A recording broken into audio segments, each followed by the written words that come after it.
नमस्कार दोस्तों, कैसे हैं आप सब लोग। उम्मीद है आप सब अच्छे होंगे और अपनी तैयारी को बड़े बेहतरीन ढंग से कर रहे होंगे। आज हम आपके सामने एक इम्पोर्टेंट वीडियो लेकर आए हैं और ये हो जाती है सीडीपी की क्लास।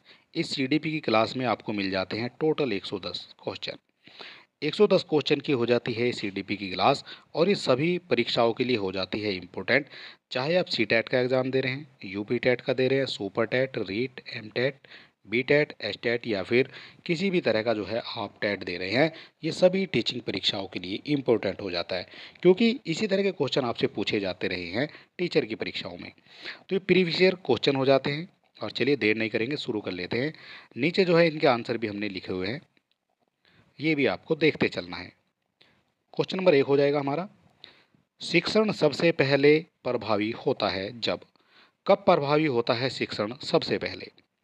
तो आंसर जो है आपको देख लेना है और बताना है आपको। विद्यार्थियों को मानसिक स्तर के अनुरूप शिक्षा दी जाए, उस समय जो है शिक्षण सबसे अधिक प्रभावी होता है। ठीक है, ऑप्शन नंबर सी यहाँ पर हो जाता है करेक्ट। शिक्षण और अधिक प्रभावी हो सकता है यदि शिक्षण जो शिक्षक करा रहे हैं वो अधिक प्रभावी हो जाएगा अगर छात्रों को स्वयं कार्य करने की स्वायत्ता दी जाए। ठीक है, उससे क्या होगा, वो अपने आप जो है प्रैक्टिकल करेंगे और शिक्षण जो है अधिक प्रभावी हो जाएगा क्योंकि छात्र जो है स्वयं करके सीखेंगे तो वो ज़्यादा बेहतर सीख सकेंगे। प्राथमिक विद्यालयों के बालकों के लिए निम्न में से बेहतर मानते हैं। जो प्राथमिक विद्यालय के बालक होते हैं वो निम्न में से किसे बेहतर मानते हैं। तो वो बेहतर मानते हैं स्वयं के द्वारा किया गया अनुभव को सबसे ज़्यादा बेहतर मानते हैं। और स्वयं के द्वारा जो किया गया अनुभव होता है उससे बच्चे कुछ ज़्यादा ही सीखते हैं। ऑप्शन नंबर सी जो है यहाँ पर आपका करेक्ट हो जाएगा। सारे क्वेश्चन इंपॉर्टेंट हैं और अगर आप चैनल पर नए हैं तो आप हमारे चैनल को सब्सक्राइब कर सकते हैं, वीडियो को अपने दोस्तों में भी शेयर कर सकते हैं। ये हो जाएगा हमारा 4 नंबर क्वेश्चन, बच्चों की रुचि बनाए रखने के लिए आप कौन सी विधि का चयन करेंगे। कौन सी विधि का चयन आपको करना होगा अगर आपको बच्चे की रुचि बनाए रखनी है पढ़ने में। बच्चों को जो है स्वयं गतिविधि करने के लिए कहेंगे। ठीक है, बच्चों को स्वयं की जो गतिविधि है उसको करने के लिए देंगे। ठीक है, उससे जो है बच्चा जो है काफ़ी सीख जाएगा। ऑप्शन नंबर डी जो है यहाँ पर आपका करेक्ट हो जाएगा।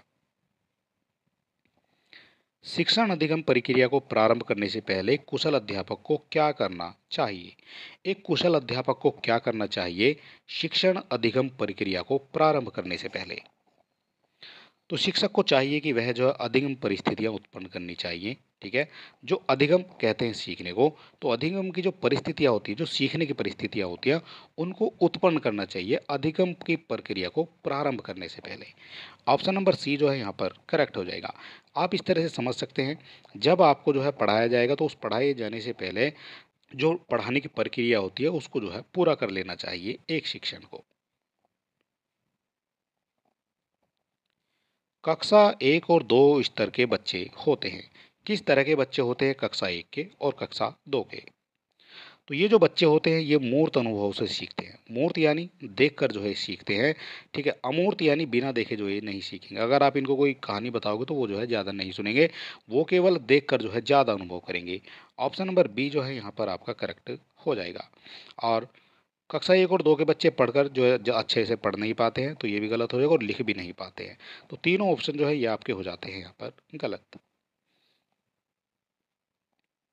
शिक्षण हेतु मानसिक उद्वेलन प्रतिमान का प्रयोग निम्न में से किसके सुधार हेतु किया जाता है। किसके सुधार के लिए किया जाता है शिक्षण हेतु मानसिक उद्वेलन। तो ये किया जाता है सृजनात्मकता के लिए। ऑप्शन नंबर सी जो है यहाँ पर आपका हो जाता है करेक्ट। निम्न कक्षाओं में शिक्षण की खेल विधि आधारित है। जो शिक्षण की खेल विधि आधारित है वो किस पर आधारित है। तो ये आधारित हो जाती है विकास एवं वृद्धि के मनोवैज्ञानिक सिद्धांत पर आधारित हो जाएगी निम्न कक्षाओं में शिक्षण की खेल विधि। खेल खेल में बच्चे ज़्यादा सीखते हैं, ये भी आपको समझ लेना चाहिए। बालक विविध प्रकार से सीखते हैं। बालक कितने प्रकार से सीखते हैं, तो विविध प्रकार से। बच्चे जो हैं प्रयोग के द्वारा भी सीखते हैं, विवेचन के द्वारा भी सीखते हैं, प्रश्न पूछकर भी सीखते हैं, क्रिया करके भी सीखते हैं और चिंतन करके भी सीखते हैं। तो इस तरह से कहा जाता है बच्चे जो है विविध प्रकार से सीखते हैं। ऑप्शन नंबर बी जो है यहाँ पर आपका करेक्ट हो जाएगा। खाली स्थान दिया गया है, इसको जो है अनुप्रेरित शिक्षण के एक संकेत के रूप में विवेचित किया जाता है।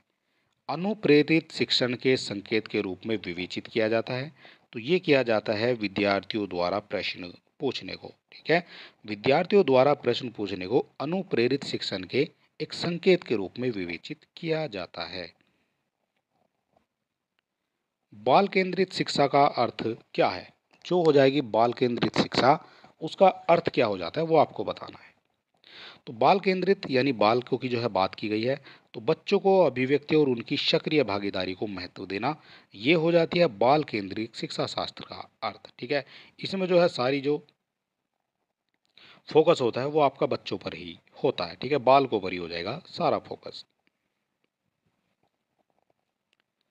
मानव बुद्धि और विकास की समझ शिक्षकों को के योग्य बनाती है। खाली स्थान दिया गया है, इसमें आपको भरना है क्या करेक्ट हो जाएगा।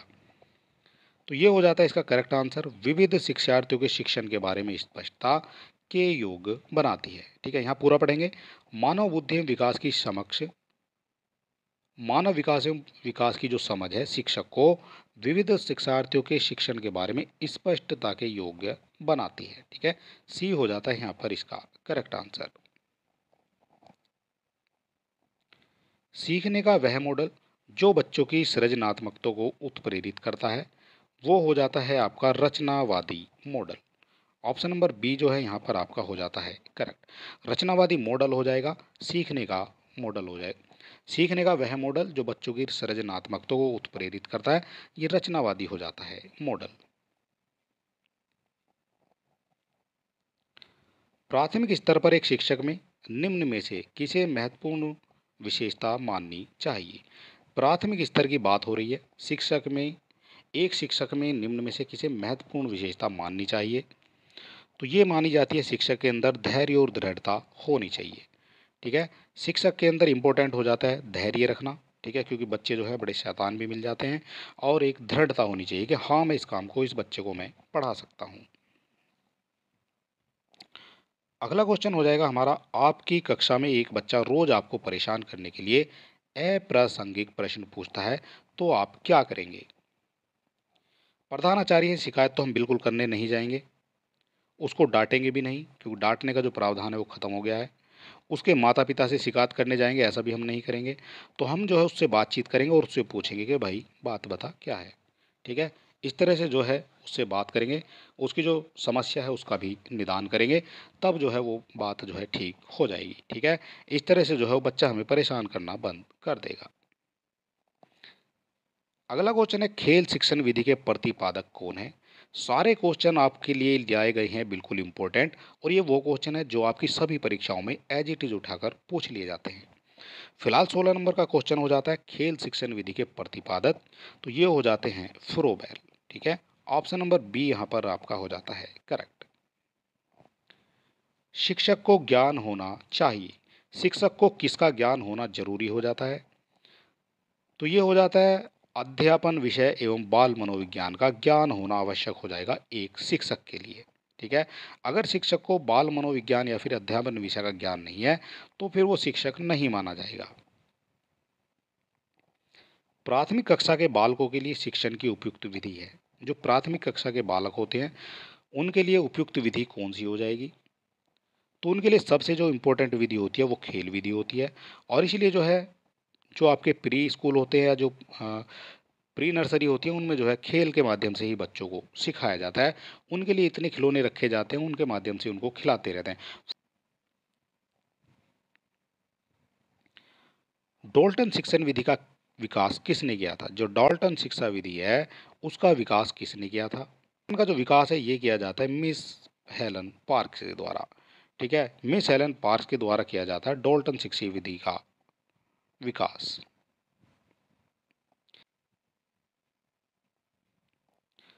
आधुनिक शिक्षा अधिगम प्रक्रिया में शिक्षक की भूमिका होती है।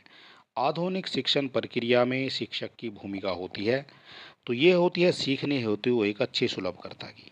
ठीक है, ऑप्शन नंबर ए जो है आपका हो जाता है करेक्ट। विकास के संबंध में निम्न में से कौन सा कथन गलत है? विकास के संबंध में गलत कथन आपको बताना है। तो ये एक सार्वभौमिक प्रक्रिया है, ये करेक्ट हो जाएगा। दिशा जो है सिर से पैर की ओर चलती है, ये भी करेक्ट हो जाएगा।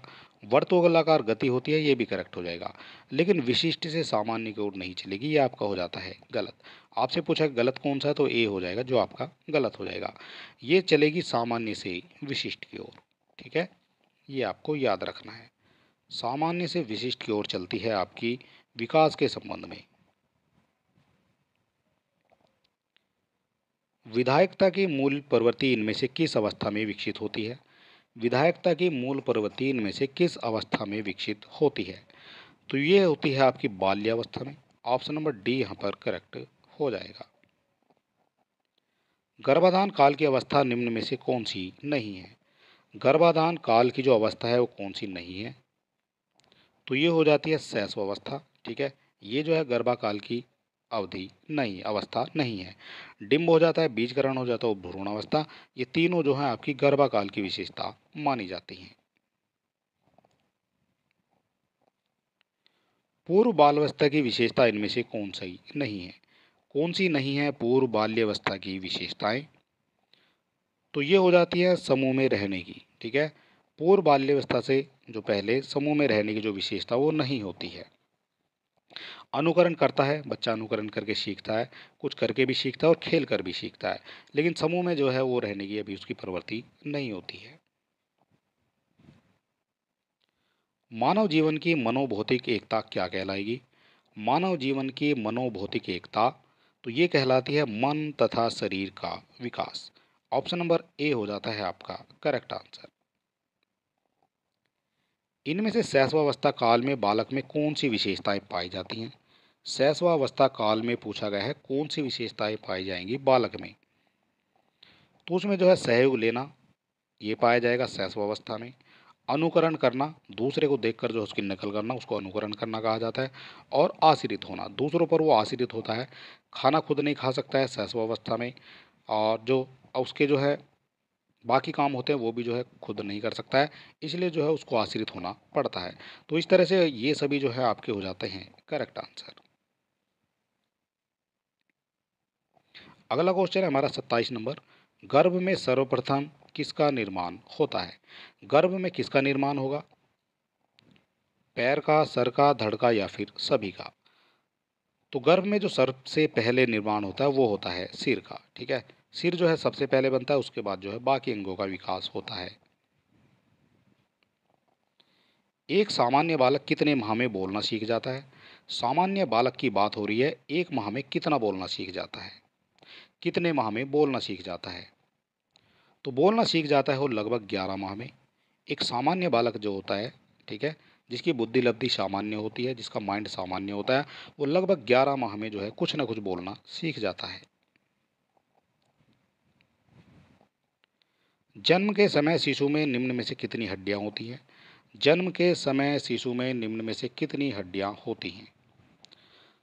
तो जन्म के समय जो है 300 से ज़्यादा हड्डियां होती है, और बाद में जो है फिर वो 206 बच जाती हैं, क्योंकि उनमें से जो छोटी छोटी हड्डियां होती है वो जो है कुछ आपस में जुड़ जाती हैं। ठीक है, इस तरह से आप इसको मान कर चलेंगे।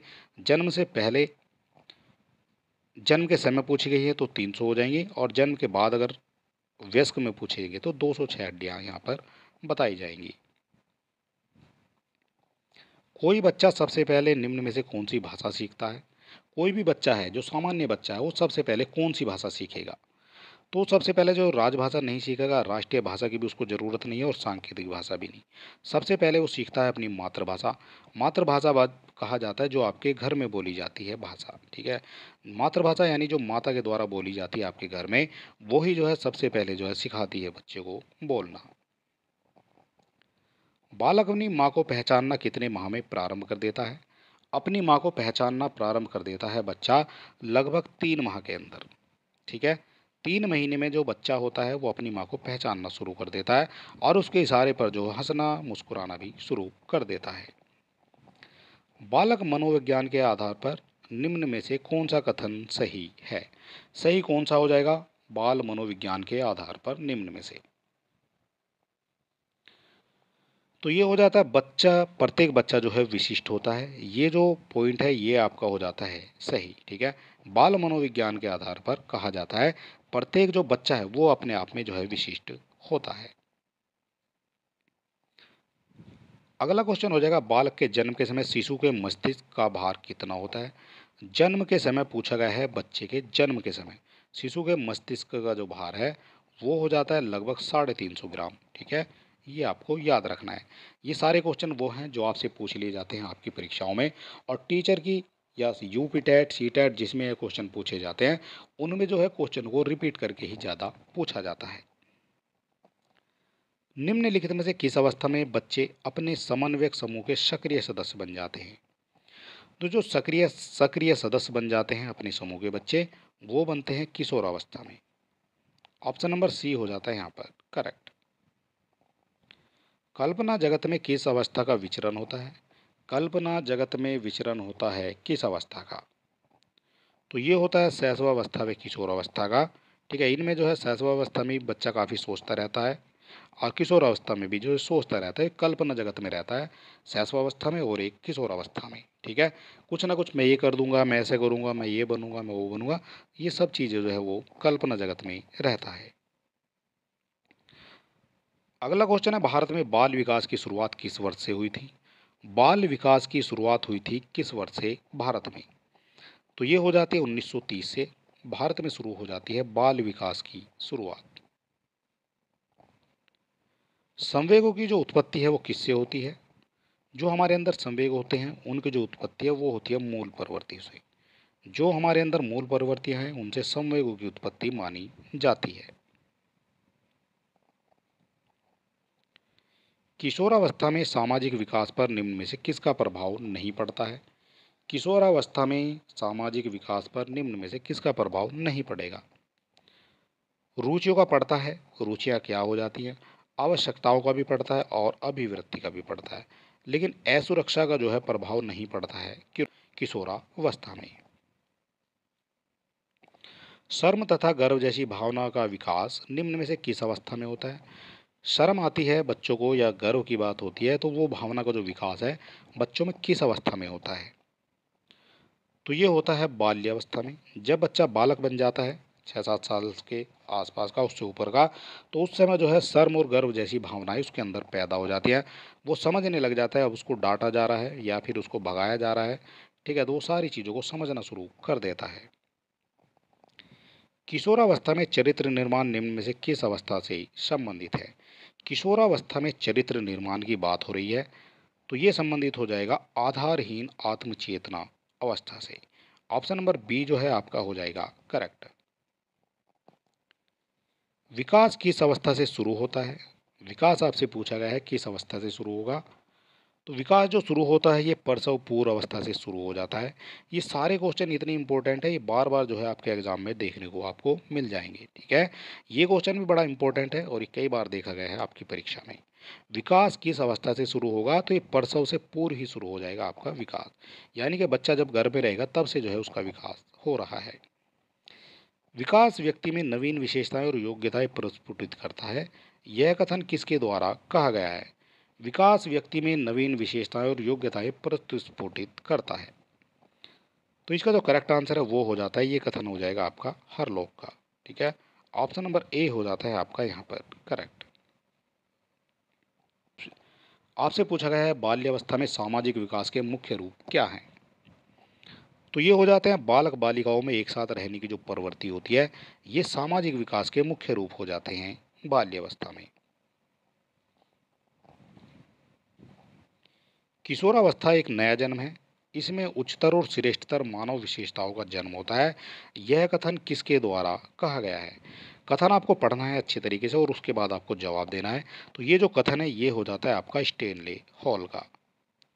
ऑप्शन नंबर सी जो है आपका हो जाता है यहाँ पर करेक्ट।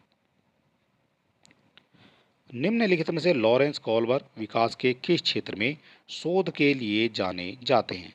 लॉरेंस कोलबर्ग विकास के क्षेत्र में जाने जाते हैं, तो ये जाने जाते हैं नैतिक क्षेत्र में, ठीक है। लॉरेंस कोलबर्ग हो जाते हैं ये शोध के लिए नैतिक रूप से जाने जाते हैं। किशोरावस्था आदर्शों की अवस्था है, सिद्धांतों के निर्माण की अवस्था है, साथ ही जीवन का सामान्य समायोजन भी है। तो यह परिभाषा किसकी है ये आपको बताना है। आपको पढ़ना है, पहले बड़े आराम से पढ़ना है क्वेश्चन को, उसके बाद आंसर देना है। तो ये जो होता है किशोरावस्था जो आदर्शों की अवस्था है, ये संबंधित हो जाती है आपकी जीन पियाजे से। बालक के शारीरिक व क्रियात्मक विकास की दिशा कैसी होती है? बालक के शारीरिक और क्रियात्मक विकास की दिशा तो ये हो जाती है सिर से पैर तथा शरीर के मध्य छोरों की ओर। ऑप्शन नंबर बी हो जाता है यहाँ पर करेक्ट आंसर। सारे क्वेश्चन जो हैं टाइप कराए गए हैं और सारे क्वेश्चन इंपॉर्टेंट हैं आपकी सभी परीक्षाओं के लिए। मानसिक विकास का संबंध किससे नहीं है? जो मानसिक विकास होता है उसका संबंध जो है शिक्षार्थी के वजन और ऊंचाई से नहीं होता है। ठीक है, ये आपको रखना है याद। मैकडूगल के अनुसार मूल प्रवृत्ति जिज्ञासा से संबंधित संवेग कौन सा है? मैकडूगल के अनुसार पूछा गया है मूलवर्ती जिज्ञासा से संबंधित संवेग कौन सा है? तो ये हो जाता है संवेग आपका आश्चर्य। अगला क्वेश्चन है मनुष्य के शरीर में हड्डियों की संख्या किस अवस्था में कम होती है? कम आपसे पूछी गई है किस अवस्था में हो जाएगी? तो सबसे जो कम हड्डियां हो जाएंगी वो हो जाएंगी आपकी प्रौढ़ अवस्था में। ऑप्शन नंबर डी जो है आपका हो जाता है करेक्ट आंसर। ठीक है, मनुष्य में जब पैदा होता है तो 300 से ज़्यादा हड्डियां होती हैं मनुष्य के शरीर में, 300 से ज़्यादा। और उसके बाद जो है घटते घटते फिर वो जो है 206 के आसपास आ जाती है वयस्क आदमी में। ठीक है, और उसके बाद जो है फिर और भी वो कम होती चली जाती हैं। वृद्धि का संबंध किससे है? जो वृद्धि है हमारी उसका संबंध किससे है? तो ये संबंध हो जाता है आकार और भार से। ऑप्शन नंबर ए हो जाता है आपका करेक्ट आंसर। वंशानुगत में संबंधित प्रयोग निम्न में से चूहों पर किसने किया था? चूहे पर किया गया था तो ये किया गया था मेंडल के द्वारा। ऑप्शन नंबर सी हो जाता है यहाँ पर करेक्ट आंसर। बात की गई है वंशानुक्रम के बारे में, चूहों पर जो है रिसर्च किया गया था। इनमें से कौन सा विकास का सिद्धांत है? कौन सा हो जाएगा विकास का सिद्धांत? तो ये हो जाता है सभी की विकास दर समान नहीं होती है। ऑप्शन नंबर ए हो जाता है यहाँ पर करेक्ट आंसर। ठीक है, कौन सा विकास का सिद्धांत नहीं है? तो विकास हमेशा रेखीय होता है, ये करेक्ट हो जाएगा। यह निरंतर चलने वाली प्रक्रिया नहीं है, ये भी करेक्ट हो जाएगा। विकास सभी प्रक्रियाओं अंतर संबंधित नहीं है, ये भी करेक्ट हो जाएगा। लेकिन आपसे पूछा गया है इनमें से कौन सा जो विकास का सिद्धांत है, तो सभी विकास दर जो है समान नहीं होती है, ये हो जाएगा इसका संबंध। कोलबर के अनुसार शिक्षक बच्चों में नैतिक मूल्यों का विकास कैसे कर सकते हैं? नैतिक मूल्यों का विकास कर सकते हैं तो ये कर सकते हैं नैतिक मुद्दों पर आधारित चर्चाओं में उन्हें शामिल करने के बाद। ठीक है, ये हो जाएगा यहाँ पर करेक्ट आंसर। और ये हो जाता है हमारा आज का 55 नंबर। इस वीडियो में टोटल आपको हमने 110 देने के लिए कहा था, लेकिन वीडियो जो है ज़्यादा बड़ा हो जाएगा, इसलिए जो है हम इसमें जो है 55 क्वेश्चन आपको करा देते हैं, और बाकी के जो 55 क्वेश्चन है वो हम आपको कराएंगे अगली वीडियो में। ठीक है, तो आज ये हमारा हो जाता है लास्ट क्वेश्चन। बात करेंगे इसके बारे में। बालक अपने व्यवहार की सामाजिक स्वीकृति निम्न में से किस अवस्था में चाहता है? किस अवस्था में चाहता है बालक अपने व्यवहार की सामाजिक स्वीकृति? तो ये चाहेगा वो किशोरावस्था में, क्योंकि किशोरावस्था में वो सब चीज़ों का उसको ज्ञान हो जाता है। और चलिए दोस्तों, इसका जो करेक्ट आंसर है वो हो जाता है आपका एक। अगर अभी तक आपने हमारे चैनल को सब्सक्राइब नहीं किया है तो आप सब्सक्राइब कर सकते हैं, वीडियो को अपने दोस्तों में भी शेयर कर सकते हैं। चलिए दोस्तों, मिलते हैं नेक्स्ट वीडियो में, तब तक के लिए नमस्कार।